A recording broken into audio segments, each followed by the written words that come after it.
Here's what we're going to do. I'm going to talk from the Bible. Now, the reason I talk from the Bible, you might think is, well, you're a preacher, you're one of those Christians or Jesus followers, but before I jump into the Bible, I want to make a case very quickly. There is unquestionably, undoubtedly, categorically, emphatically, historically, geographically, scientifically, no book like it. There is no book like the Bible. No book even comes close.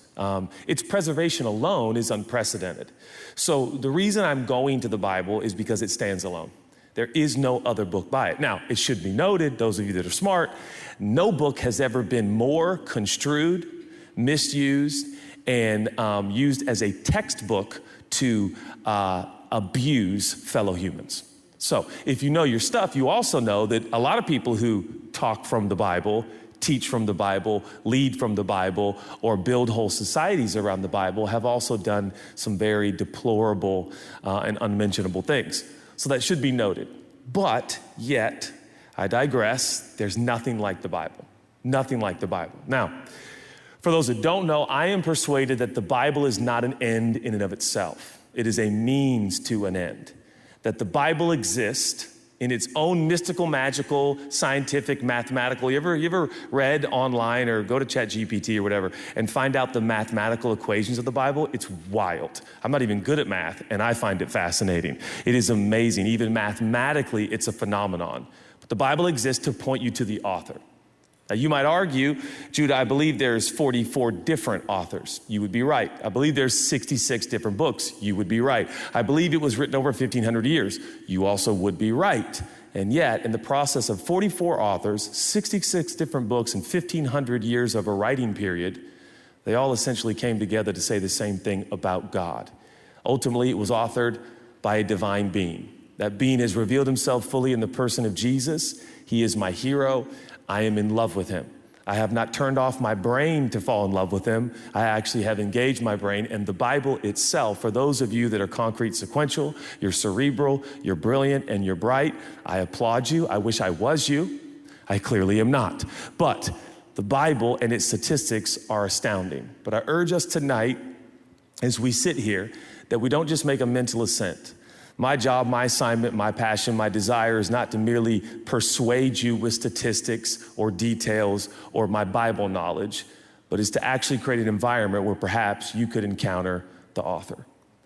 Because I believe and am persuaded that when you encounter the author of the book, your trajectory as a human being can radically and dramatically change. Now, I cannot guarantee that your bank account will increase or that your popularity will jump. But I can tell you, whatever you go through, peaks, valleys, highs, and lows, there will be a steadiness about you, there will be a peace about you, and there'll be an enduring joy about you. And that, I believe, is a part of truly living. So I'm very, very excited. I consider it an honor and a privilege to be a Seahawk fan and to be telling you about Jesus tonight. It's also weird to be 10 years older than the head coach. That's a weird feeling, and that's something I'm having to face right now. Like I'm not just older than players anymore, I'm older than coaches. And that sucks, is what that does. It's just like, wait, this guy's too young to be a head coach. So says old people everywhere. Any animal lovers in the room? Yeah. How about grow up and be an animal lover, by the way, okay? Like, this is God's creation. I love animals. Now, if you know my journey, I started preaching in LA many, many moons ago, and I wasn't a big animal lover because I was an underdeveloped human.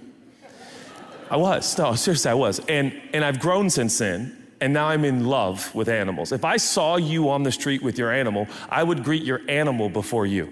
Now I know that's disproportionate, that's out of whack, out of order, but that's kind of like I see people with their dog and I'm like, I gotta meet them, the dog, and then say hi to the person, and that has become who I've become. Always loved birds. My dad was a big bird watcher. So I love birds. I kind of know all the different species, I guess, just by default, because my dad, whether I liked it or not, would tell me about birds. Several years ago, approximately 4.5 years ago, we got a Maltipoo. Now, many of you fear that I'm going to talk about my Maltipoo again because I've done it incessantly. And I'm going to do it again.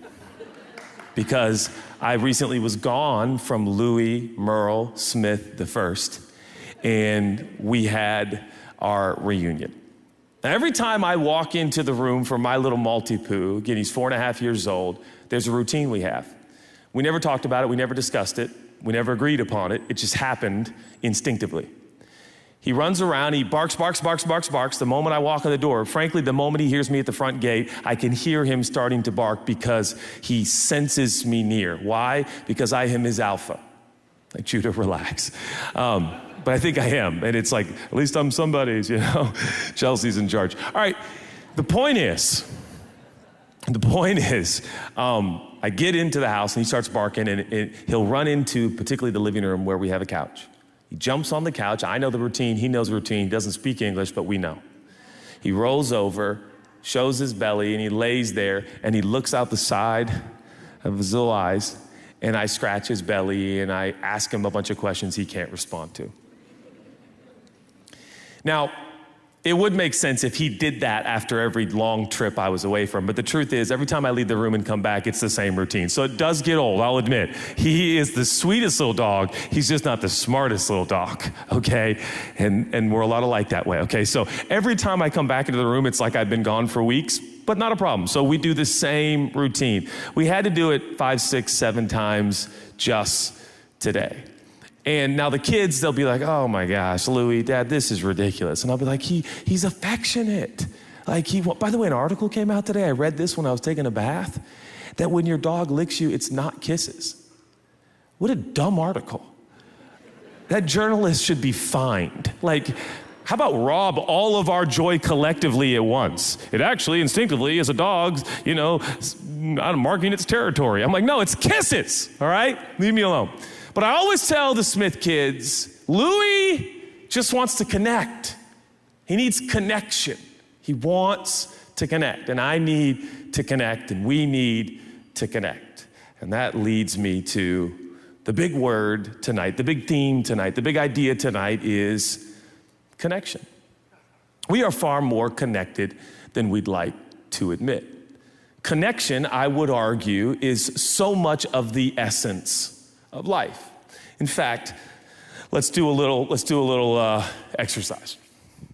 If you're here tonight and you have an unsettling feeling, for whatever reason, you have an unsettling feeling, I would argue that it is very likely that that unsettled feeling or that anxious feeling or that worried feeling or that fearful feeling could have something to do with a disconnect of some kind. You feel disconnected. You feel disconnected. Marriage, I've been married 25 years. I believe that makes me an expert. And, thanks for your encouragement. Not a problem. All right. I was hoping a couple people would be like, yeah, but you've been dating 4 different people. But anyways, all right, everybody relax. Excuse me for being proud. Judah, we don't need any more arrogance. But being disconnected with Chelsea creates all kinds of frustrations in my life that have nothing to do with directly that disconnect. But when you feel disconnected, it's amazing. You ever done anything athletic and you just feel disconnected to your body? And you're like, why? I just can't. Now, I'm not going to point fingers to like a friend of mine that might be on the front row who played pro sports, but we were doing cornhole one time, and he's just not good at cornhole, and he made a living athletically making money. And I had the most enjoyable time watching his body not connect with how to throw a beanbag during cornhole. It was literally the best part of my 4th of July. We were playing cornhole, and I was like, look at the NFL player who can't throw a beanbag. Come on, boys and girls, everybody gather around. Let's watch him. It was unbelievable. But you ever had those experiences where you just don't feel connected to your body? Anybody ever say, what were you doing? You ever give them one of these? I don't know. You ever been bowling? That's rare, right? Remember when we used to go bowling? And you're determined. I don't know. Bowling's probably super complex, and there's probably like a bunch of really important things, but it's like a ball that you roll down a lane that's pretty good size, and you just kind of got to roll it down there to hit some pins. And you ever had like a gutter ball and then another gutter ball, and you're just like What is wrong? Why can't I roll the ball? Like it wants to go down the lane, and there just seems to be a disconnect. You ever had a really meaningful relationship and for some reason you can't connect? And it's frustrating. Loneliness. In fact, someone argued recently in a show I was watching that loneliness is quite possibly the greatest thing plaguing society today. They argued, of course, in our technological boom and our tech age that we are isolated, that we are alone, and we're connecting digitally. We're connecting on computers and through our phones, but we're not connecting physically and literally and in person. And as a result, loneliness is on the rise. And there was all these stats behind it that I can never remember. And it was like, whoa, this is compelling. We are in a lonely era. Well, what is that? Lonely is another word for disconnected. Disconnected. You were made for connection. A connection, first of all, that you feel connected to yourself, your worth, your identity, your meaning, perhaps your background, your culture. Why is it grandma and grandpa? If you had the privilege of knowing your grandma and grandpa, or you meet a relative, what is it about a relative? Isn't it strange when you're like, you find out, has that ever happened to you? Like you find out you're related to someone, you're like, wait, we're related? Oh, bro, you're my cousin? This is crazy. And it's like, it's meaningful. Doesn't change anything. Still breathing the same air. Still got the same appointments you got to go to. Still got to go to the dentist. Still got to sleep 6, 7, 8 hours. Not in LA. But that's not the point. But you feel, well, we're connected.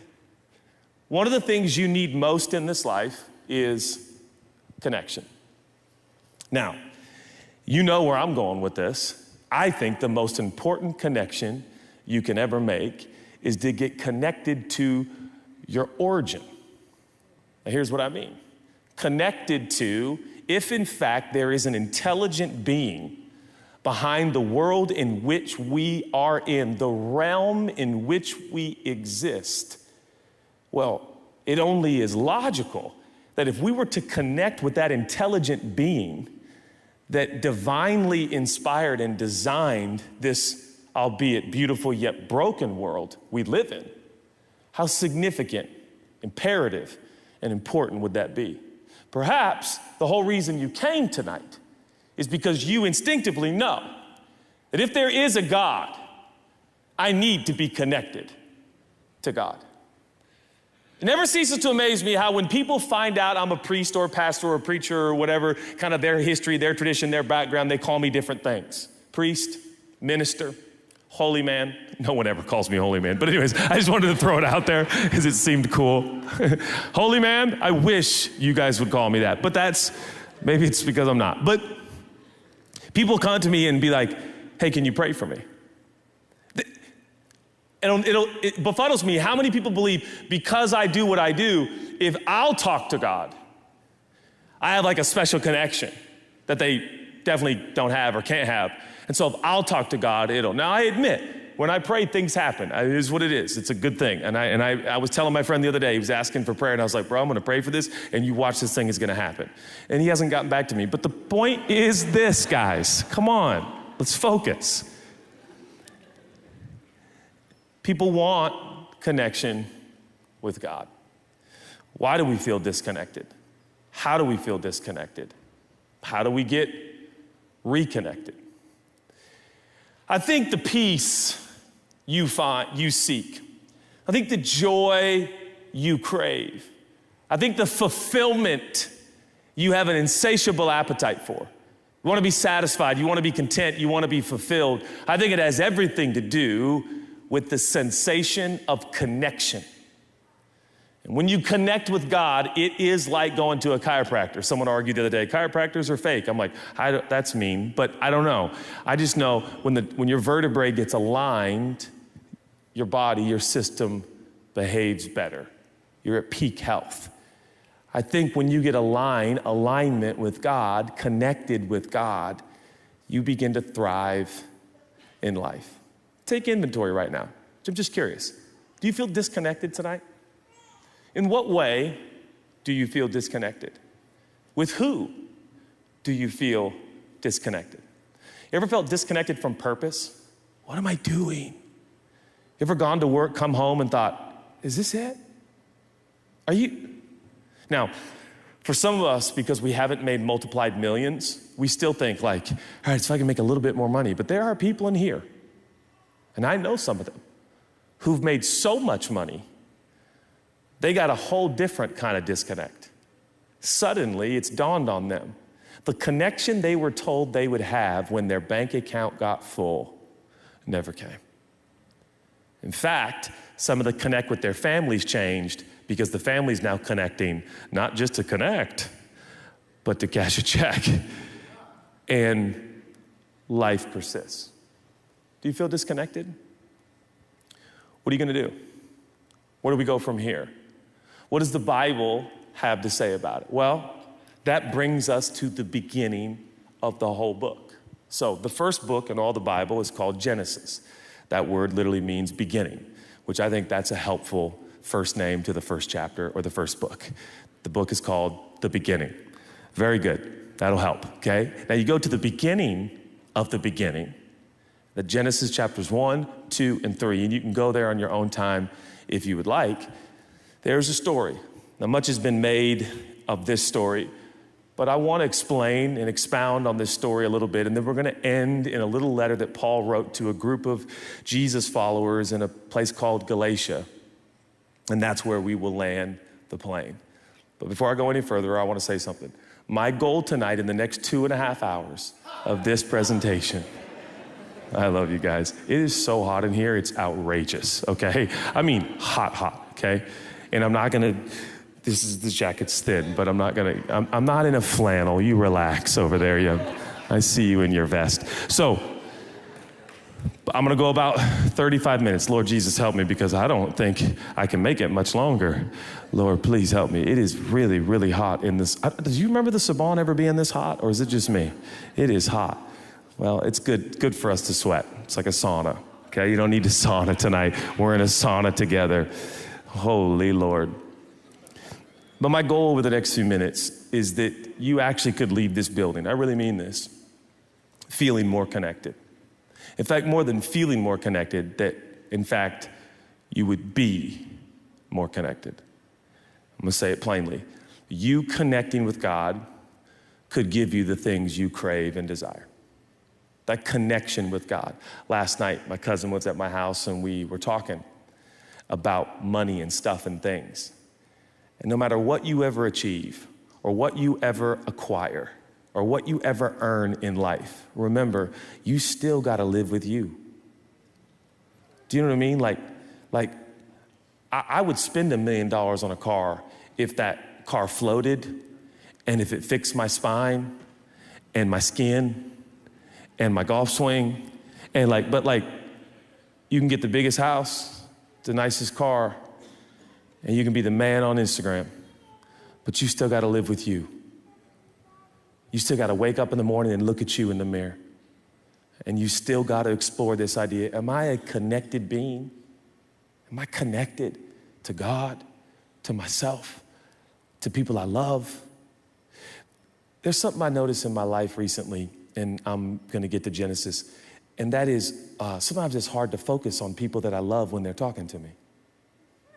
And it bothers me because I say these are the people I love the most, but I'm so busy thinking about what I want to do, where I'm going to go, what I'm going to eat, how it's going to, I don't even have time to listen to the people I say I love the most. I feel disconnected because I say one thing, but I do another. That's called disconnected. You swear you're going to be there, but you're not there. Disconnected. Do you struggle with saying one thing and not doing it? You know what that's called? Disconnected. Disconnected. So tonight, if we can experience a real connection, things can change, and possibly perchance we could live the life we crave. Dun, dun, dun, dun. That brings us to the beginning of time. Can you imagine actors come out? The garden, Eve, Adam, naked. You know, I was like, wait, what just happened? It's this new dramatic thing he's doing, bro. It's crazy. Are they naked? That would be wild. I got more. I got to stop. We're going to keep going. It's a sauna in here, everybody. Everyone pray that I go fast and accurate tonight. So God makes the planet. In fact, the whole book opens, this supernatural, magical, mystical, incredible book. It opens with, in the beginning, God, which of course makes it very apparent to the reader that God was before the beginning. So we're to know immediately that God will begin the beginning. This is not his beginning. This is our beginning. God began the beginning, so he's before the beginning. He doesn't have a beginning, doesn't have an end. He is eternal. He is the giver of all life. He is the source of everything. He is God. He makes a garden. In this garden, there is everything you would ever want. The Bible is actually relatively descriptive. It's only 3 chapters, but it will tell you there are rivers. There's fruit. There's pets. There is gold. One of the rivers just has a bunch of gold in it. Not that there's really anything to do with the gold or purchase, but there's gold, there's natural sugars. There is nowhere in sight is there high fructose corn syrup. There's no hydrogenated oils. There's no red 40 or blue 2 or none of that stuff that's killing you and me. Like, Judah, what just happened to the sermon? It is the garden. The other day, it was like a Pop-Tart that had no sugar, and and I looked at it and it said blue 40 or whatever, red 40, and I was like, don't do it. And I was like, just a little bit, won't hurt. And I did it. So if I drop dead, somebody sue whoever made blue 40.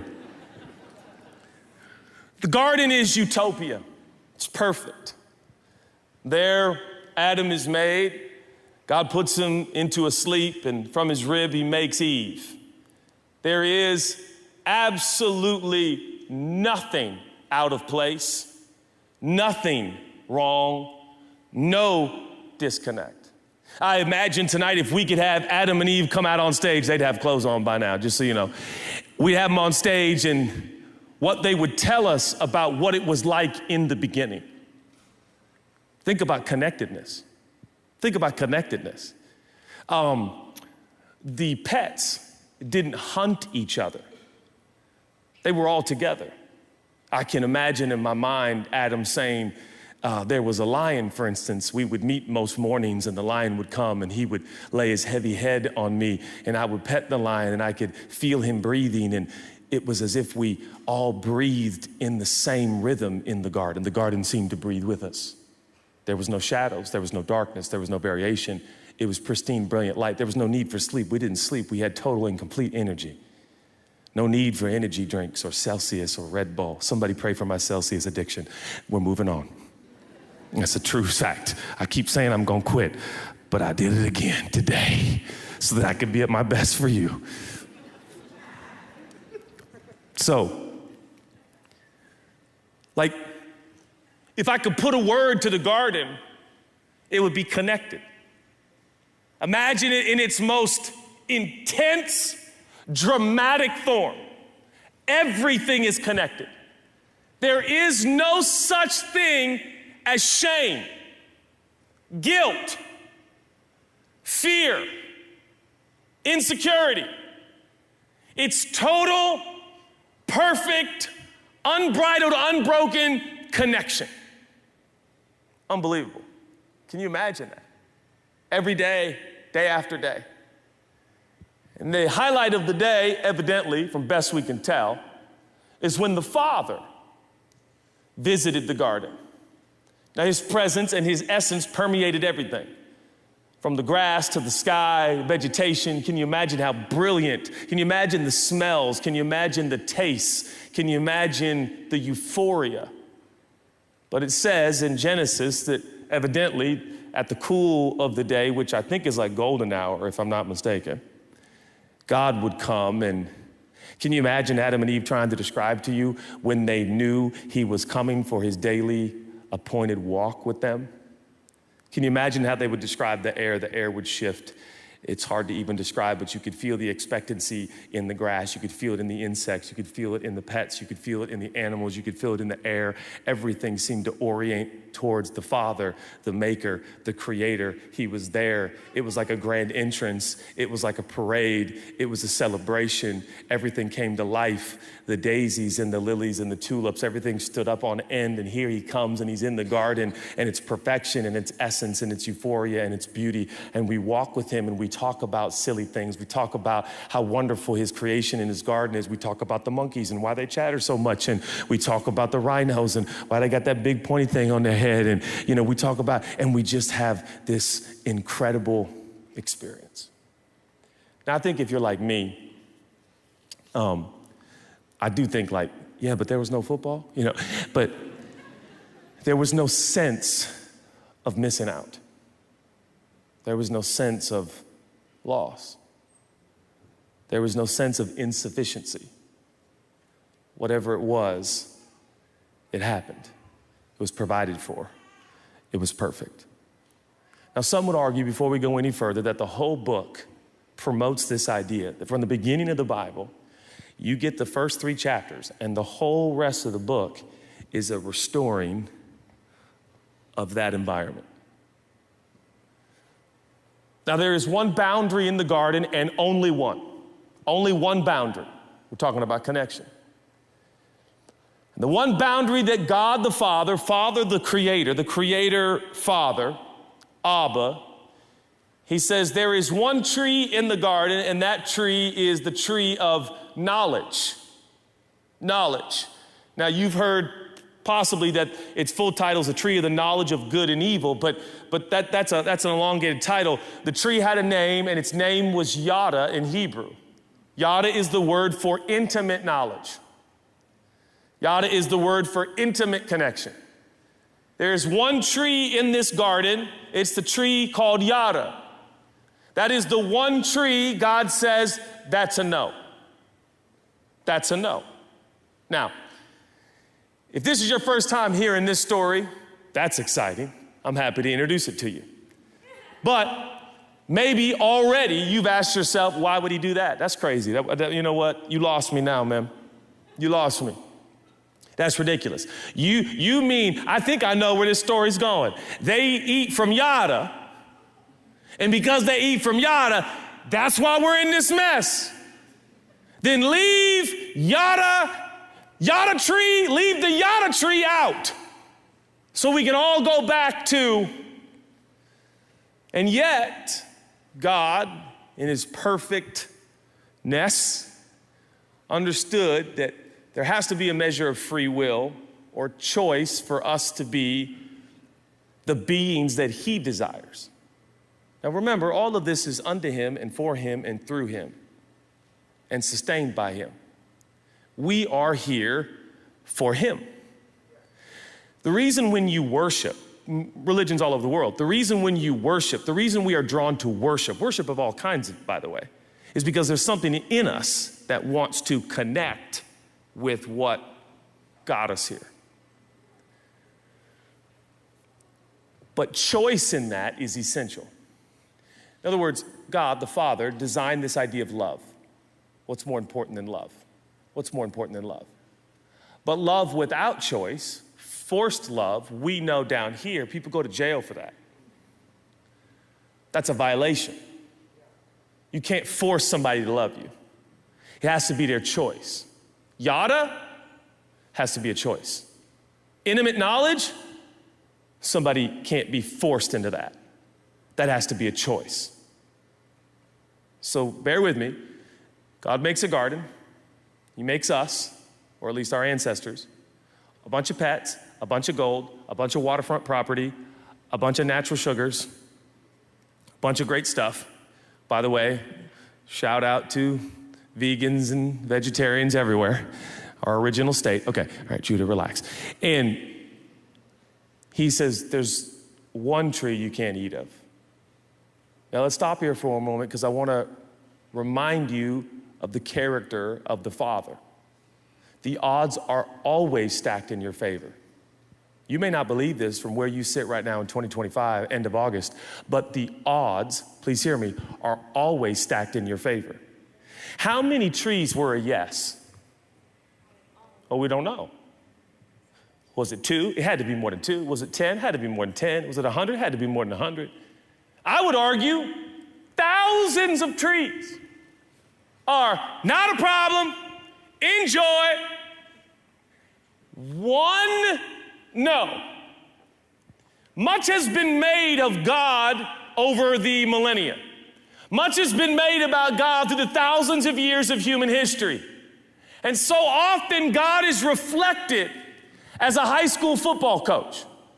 So often God is reflected as a militant father who gives us a 50-50 choice our whole life. Which is to say, he's kind of like, you better choose right.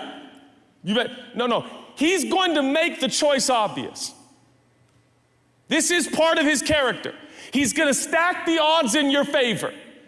God is not against you, he's for you.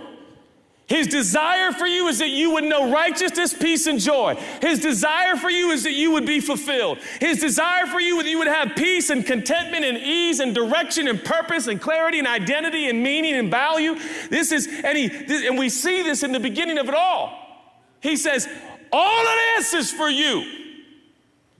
We'll say the leopard stool is yada. But no to the yada tree. The odds are in your favor. Don't you forget that. What I just shared with you is a worldview that I live through. Did you know that? I believe this to be the character of my Father. So I believe for me and my house and my family, the odds are always in my favor. Did you know that? Like I live this way. I live believing it's gonna work out. I gotta tell you, it always works out for me. Now, some people are like, it never works out for me. Well, I mean, that's certainly not helping the cause. The more you say that, at the very least scientifically, we know that you'll believe that. So I'm always saying like, it'll work out. Money, not a problem. It always works out for me. Well, you know, I know it'll work out. Even if we die, we go on to eternity. It'll work out. No matter what we win, it's all good. Odds are in my favor. Like it's a worldview, guys. What I just shared with you is a whole way for you to see yourself, how you got here, the one who made you, the one who created you and designed you, and how life can be for you. The odds are in my favor. May the odds ever be in your favor. Isn't that from a movie or something? I can't remember which movie, but it just came to me. Hunger Games. That was weird. All right, that's not my favorite. So, I did not know that was from Hunger Games. No, I mean, it's great, and I hope everyone's career did great on that. Okay, may the odds ever be in your favor. But I really believe this about my life.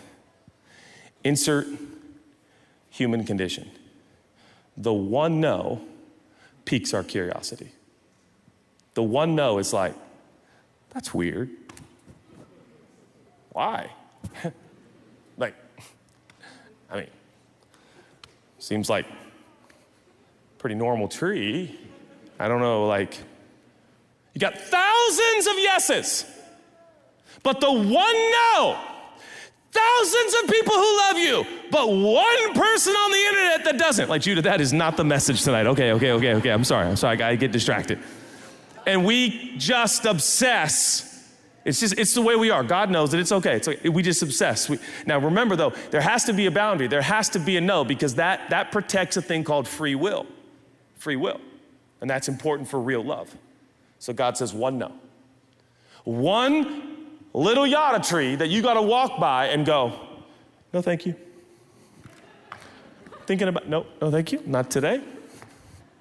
And as the story goes, Eve one day is walking by the yada tree.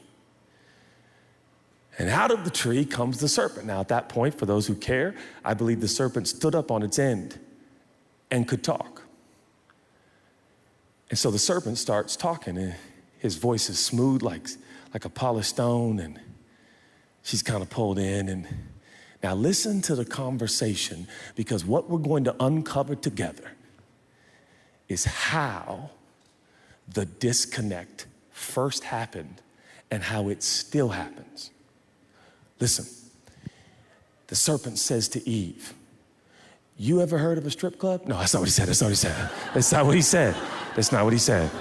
That's not what he said. It's hot in here. I need to get people's attention.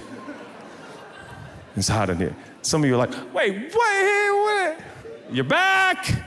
It's good to see you. Haven't seen your eyes in a few minutes. All right, not a problem.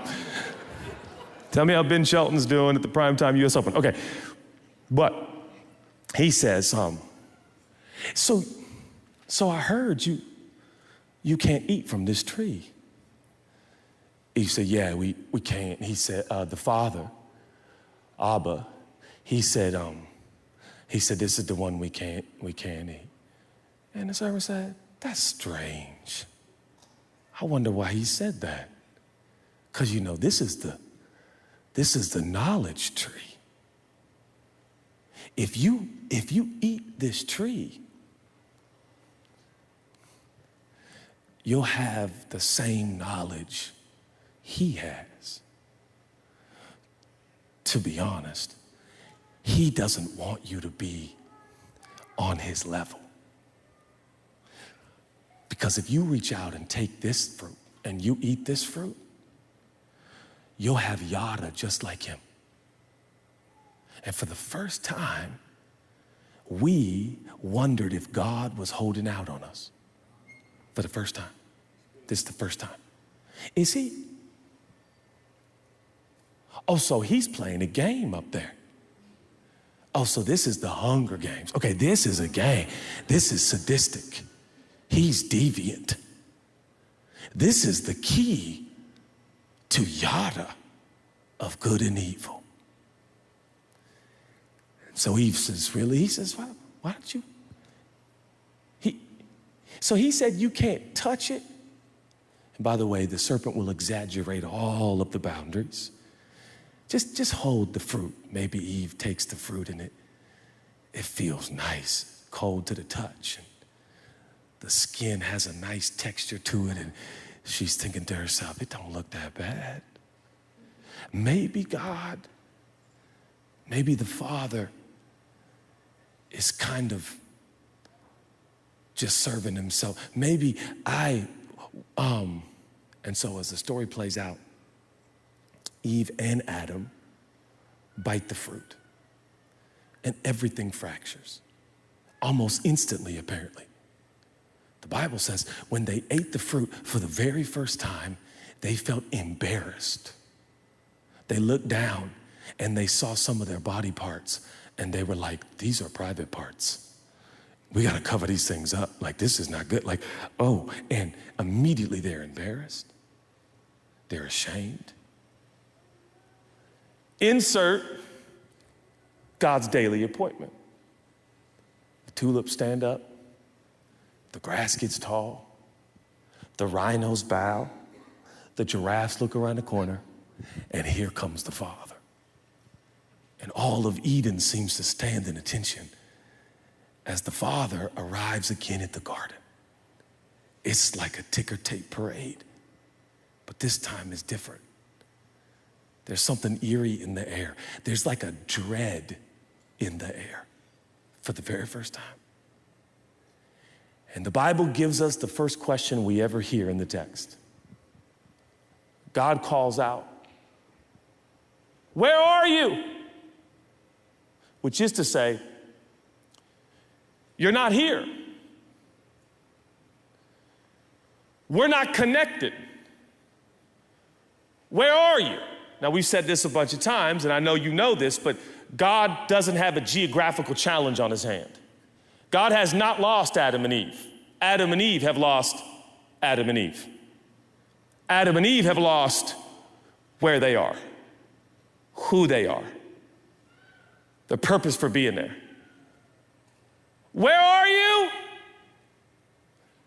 Which stands to be one of the most provocative questions thousands of years later for human beings today. Imagine, I'm outside tonight before you walked in and you got through the obstacle course and you got through whatever that is all out there. And you went in the subway, out the subway, around the fences, and you got in here and I put a microphone in your hand and I said, "Hey, where are you?" Well, they would say, Beverly Hills. No, I mean emotionally, mentally, spiritually. Where are you? You'd be like, first of all, Judah, what are you doing? And I'd be like, I'm doing a little interview, you know, I'm taking it to the streets. Where are you? That's not the easiest question, is it? Happy, sad, glad, mad? Where? You ever not had an answer to that question? Maybe you don't tonight. Where are you? I'm 46. Okay. So you're late 40s. Where are you? Oh, my kids are getting older. They're going off to college. Where are you? Married 25 years. Happily married. I love her. She loves me. Where are you? I love God. I love the city I'm in. I kind of live in a couple cities, and I got some friends that have left, some friends that have stayed. Where are you? I'm a preacher. Where are you? I'm happy. Where are you? I'm fulfilled. Where are you? Expectant about the future. Where are you? Boy, that's a complex question, isn't it? Where are you? Where are you? Emotionally, spiritually. Where are you? Are you like me? My text message, like life is weird. Have you ever texted one friend, I'm doing so good, while texting another friend that you're frustrated? I have caught myself, somebody looking at me like, you never done that, so forgive me, okay? But I've caught myself telling one friend, I don't even know why. One friend, man, so good, how are you?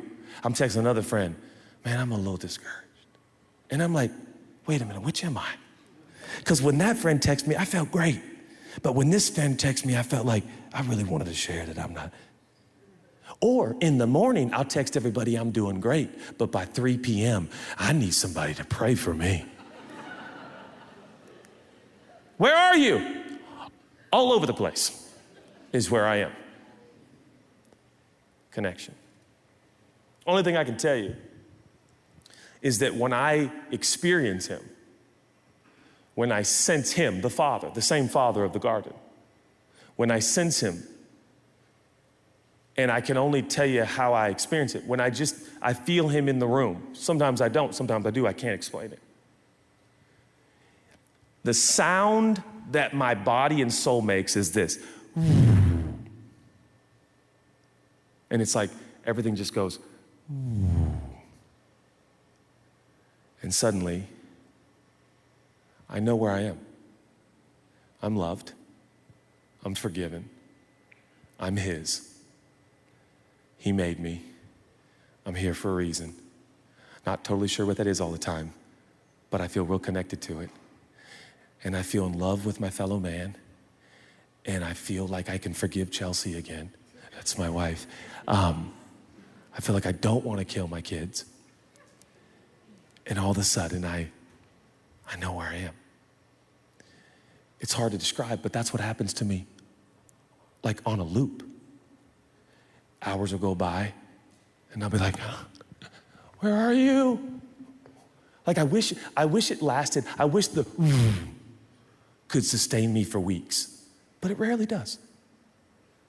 It'll go hours or a day, and then I'll be like, oh man, God, what's going on? And then I'll have that encounter. Where are you? You tell me. Where are you? Here's where I tell you how you lose connection, and you're going to be shocked. You're going to be shocked. Most guys and gals who do what I do without knowing it, and I do this too, and I've done it to you, and I've done it from this stage in this room to you, exactly to you. Me and you, we've done this before. Without knowing it, I have led you to believe that the big, bad, ugly, wrong things in your life are breaking your connection with. That if you would stop going to the strip club, see, it came back. So preachers like me, without knowing it, we do this. I do this. I know this because I do this. We tell you, and I'll in jest, I'll say some silly things, but we tell you cussing and smoking and lying and cheating and BO. We should actually preach against BO more, but somebody like, we smelling it in here. We lead you to believe, because sometimes I believe it, that it's the big, bad, ugly, wrong things in my life that cause the cosmos and God himself to say, where are you? And you're like, don't come now. I'm at the wrong club. Where are you? Living a lie. Where are you? Don't look now. Right? So what you watch late at night on the internet, broke connection. Broke connection. I did it again. And God's like, and this is what we tell people. That's how connection's lost. And God is over here. You're over here. Yada's not in this metaphor, okay? And you're over here. That's you looking at stuff on the internet. Okay, and that got me. All right, and God's over here.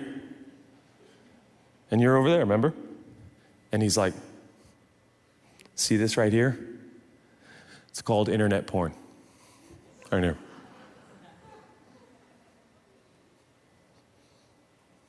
When are you going to stop?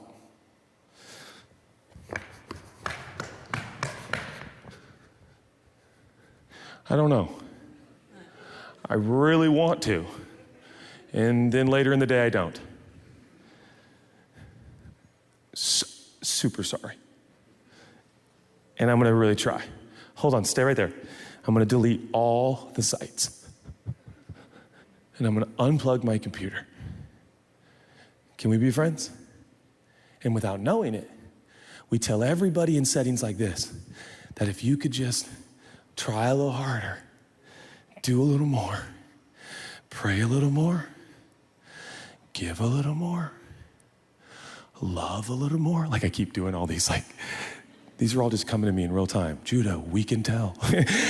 And you serve, worship, obey, love, forgive, mercy, justice, empathy, kindness, compassion. Hey, God. He's like, finally.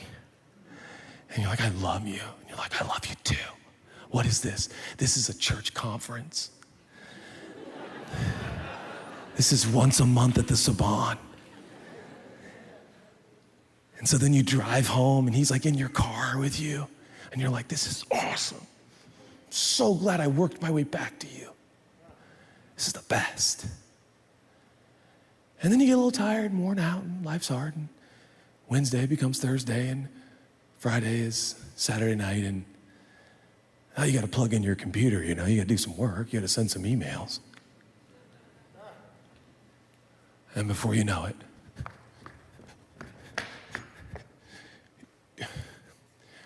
I'm tired. I'm just a guy. And then you come back to church. And the pastor seems to be so connected. And so you listen, like, we gotta pray. That's right. Right. We gotta serve our community. I'm gonna serve. We gotta love our neighbor. I'm gonna love our neighbor. Stop cussing. And we work our way back. And this is kind of, I think this is called the Christian journey. And I'm exhausted, like from doing that on stage. But no, something's got to give here, church. This can't be what it is. So let's go back. When did the disconnect happen? When was there a fracture in the relationship with the Father? When did it happen? Please hear me. So God has one tree in the garden, and it's called yada. Yada is intimate knowledge. He says, do not take that fruit in your own hands and eat it yourself. The message is clear. Please hear me. The Father is telling us, you have to trust me for yada. You cannot take it for yourself. It will be granted to you in a loving relationship built on trust, not works. Do you know when the disconnect first happened? When mankind took it into their own hands and tried to do it on their own. You keep telling yourself the internet is killing you and your smoking is killing you. Physically, maybe, I hear you. But do you know what causes the disconnect? Doing things in your own strength. Yeah. Isn't that crazy? This whole time you and I thought it was a strip club. Yeah. But you know what's causing the lack of trying hard? I'm gonna figure this out, man. I'm gonna do this. I'm gonna do this. I'm gonna pray more. I recommend it. That's good. I'm not gonna go to the places I used to go. Great. But that's not how you got connected, and it's not how you stay connected. For it is by grace. It is a gift. It is a choice of God, not yours. See, I'm under the persuasion that the fact that you're in this room, the evidence is already clear. God has already had it out for you. You didn't earn it. You didn't deserve it. He chose you. He wants connection, so he's gonna make the connect. Your greatest challenge in life will be resting in that. And walking by every day of your life, there will be a yada tree. And that yada tree in your life will say, why don't you reach out and take this on your own? Yeah, read enough books, do enough good deeds, then you'll feel more connected. Oh, you'll definitely feel smarter, but I cannot guarantee you will feel more connected to yourself and to your Creator. It's by gift. It's by gift. And so this word starts to appear in the room. Wait for it. One of the most misunderstood topics in all of Christian tradition. Rest. And with it comes another word that we all think, weakness. Lazy. No. Rest may be the last, purest form of worship on this planet.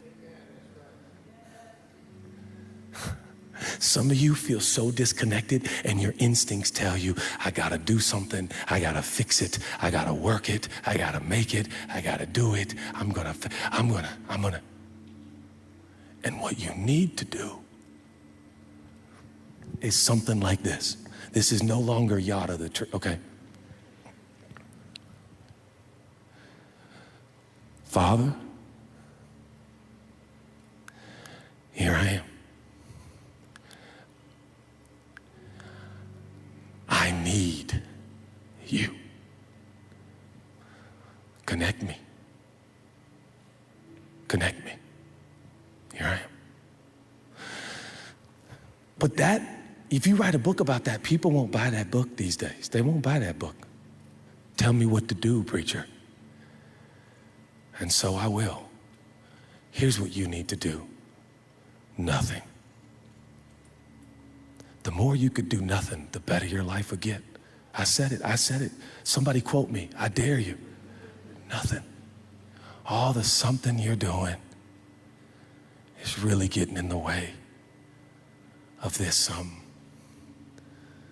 thing called life that he made. But I'm serious. If there's anybody in this room that chose your birth date, come take this mic right now. We'll listen to you. No, sir. Is there anybody in here you chose your eye color? I don't mean contacts. Come take this mic.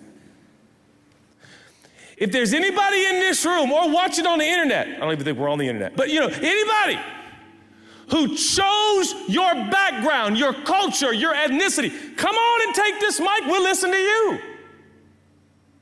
Is there anybody here, you chose the year, you wanted the late 70s, and you chose that. Come take the mic, we'll listen to you. See, in the garden, everything new. He made, chose, designed, orchestrated. It is all for him, by him, through him, unto him.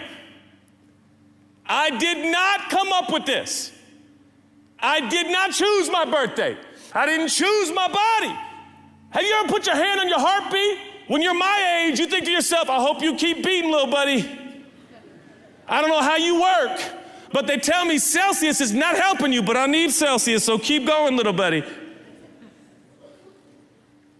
The heart that beats in my chest, I know next to nothing about. I am a conundrum of the most extraordinary kind. For I tell myself in my arrogance that I am the captain and I am the leader, that I know what I'm doing, that I got this whole thing figured out, that I'm gonna take care of my family, that I'm gonna figure this out. And so the culture persists, and they tell us to fix us. What? Yeah, that's what they tell us. And yet our origins alone tell us that can't be true. How can you fix you when you didn't come up with you? You barely know you. Where are you? I don't know. All right. Now we're getting somewhere. So what are we gonna do? You know what I say we do? I say we blame the one who got us here. And we tell him, here we are. Here we are. Connect us. So, and I'm done, because it's hot. Judah, you went way longer than 35 minutes. That is your fault, because you wouldn't pay attention, so I had to say strip club. I don't have time to go through all this, but you gotta hear this, because thousands of years later, there's a leader in the Christian tradition and movement. His name's Paul. He has this radical connection with God. God saves him out of a life of killing people. He's a bad man. His name is Saul. He turns Paul. He starts helping, like Jude and Sierra. They're going to plant a community in Santa Barbara. This was a community of people worshiping God and following Jesus in an ancient city called Galatia. And Paul had heard rumors that in Galatia, people in the church were starting to say, basically, God helps those who help themselves. In Galatia, they were starting to tell each other, we got to keep the rules, and we got to try harder, and we got to do better, and if we're going to really do this, and we're in charge, and we've got to take control, and we got to do better, and we got to try harder. And Paul hears about it, and he says, oh no, and he writes a letter. And listen what he says, because it sounds a lot like, where are you? He says, you crazy Galatians. Did somebody put a spell on you? Have you taken leave of your senses? Something crazy must have happened, for it's obvious that you no longer have the crucified Jesus in clear focus in your lives. Well, but Paul, relax a little bit. His sacrifice on the cross was certainly set before you clearly enough. You know how let me put this question to you. How did your Lord help me. How did your new life begin? Was it by working your heads off to please God, or was it by responding to God's message to you? Are you going to continue this craziness? For only crazy people would think they could complete by their own efforts what was begun by God. If you weren't smart enough or strong enough to begin it, how do you suppose you could perfect it? Do you go through this whole painful learning process for nothing? It is not yet a total loss, but certainly will be if you keep this up. When he says keep this up, what does he mean? He means thinking that you and your efforts and your deeds and your moralism is what's going to connect you to God and each other. It's a gift. And he says, the thing that's getting in the way isn't the big, bad, ugly sins or your late night gambling. It's that you think you can do it on your own. Answer this question. Does the God who lavishly provide you with his own presence, his Holy Spirit, working things in your life that you could never do for yourselves? Does he do these things because of your strenuous moral striving, or because you trust? Or because you trust him to do them in you? Guys, I can't speak for all the other dogmas, doctrines, and religions of the world, but let me make something real clear. When it comes to the way of Jesus, this is literally, the whole thing can be, in its summation, this. We stand still and say, okay, Jesus, do what you do in us. And if you don't, we're doomed. Save me. Set me free. I'm being so serious. There are some of you in here, and listen, I got all the therapists and the people, and we provide that, and we're for that, but there's some of you in here, the stuff that you're going through, eventually you got to put your foot down and say, enough is enough, God. You got to set me free, man. I can't do this on my own. There are some of you in here, you are so tormented by desires you can't stop. When are we going to be honest about what we believe? God, you either change these desires or this is not going to stop in my life. You said you would do it. Listen to what Paul says. Don't these things happen among you just as they happened with Abraham? Abraham, he believed God, and the act of belief was turned into a life that was right with God. Ooh, if I had time. Isn't it obvious to you that persons who put their trust in Christ, not persons who put their trust in the law, are like Abraham, children of faith? It was all laid out beforehand in Scripture that God would set things right with non-Jews by faith. Scripture anticipated this in the promise, saying, all nations will be blessed in you. It'll always work out. So those now who live by faith are blessed along with Abraham who lived by faith. This is no new doctrine. And that means that anyone who tries to live by his own effort, independent of God, is doomed to failure.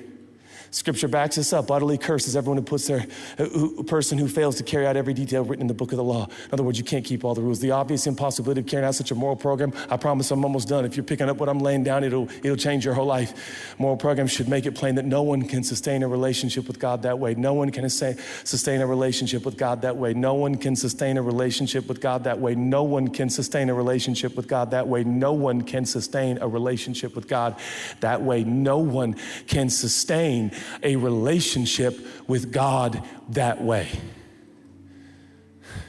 The person who lives in a right relationship with God does it by embracing what God arranges for him. Doing things for God is the opposite of entering into what God does for you. Ooh, how you like them apples?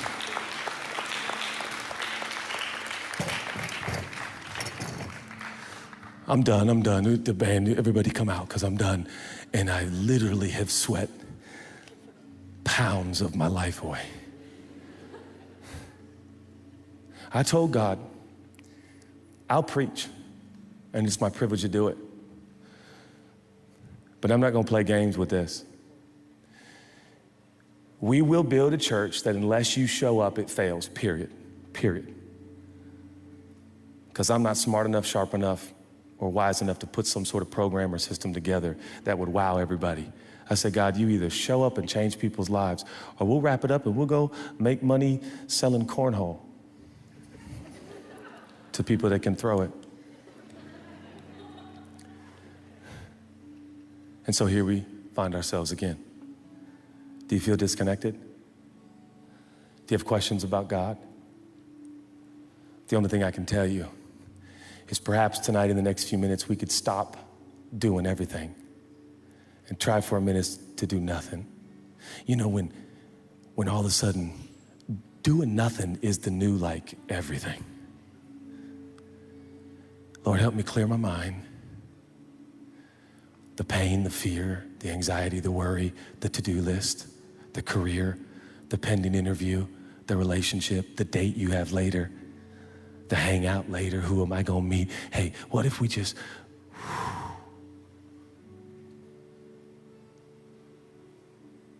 I don't know where I am. I need to be connected. meet me here. And maybe, just maybe, could happen to you. He has a name. His name is Jesus. He hung on a cross 2,000 years ago and he said, it is finished. What is finished?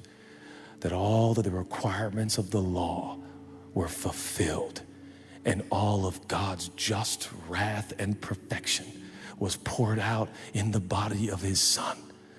So now God has no wrath left for man, for Jesus has absorbed it in his body. And so now by simply believing, not doing, earning, or achieving, but by believing in Jesus, you can have a connection with God.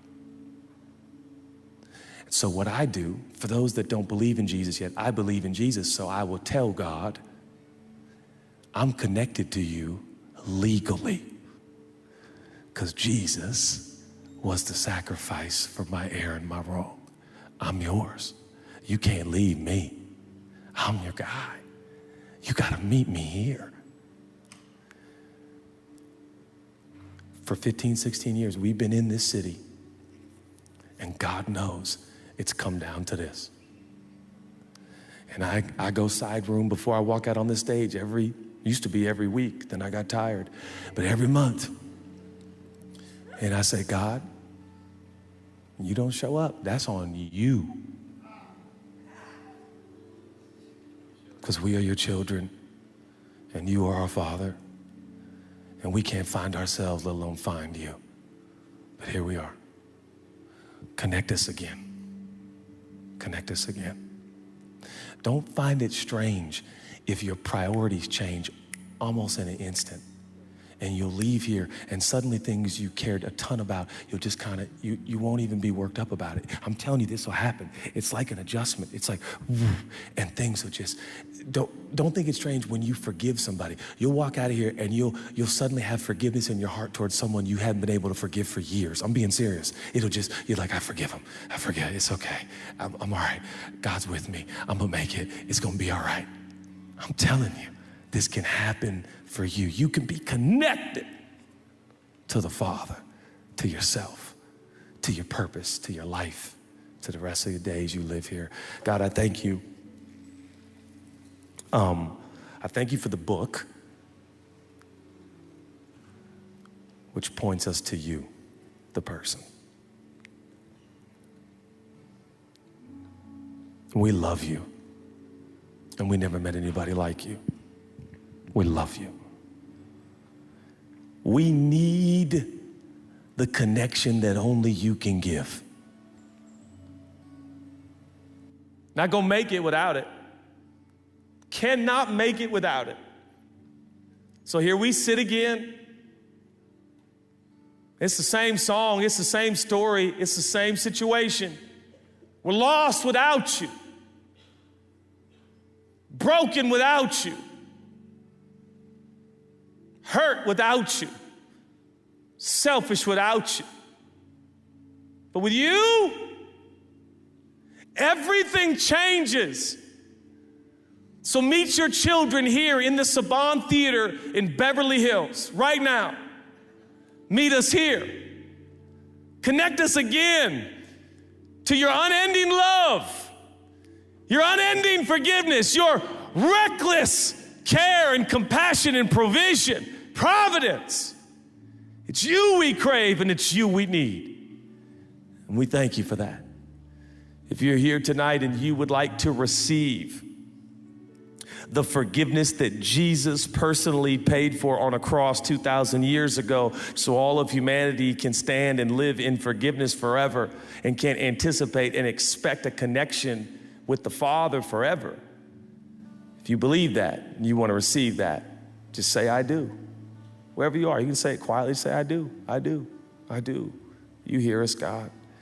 You know our hearts. Meet us here.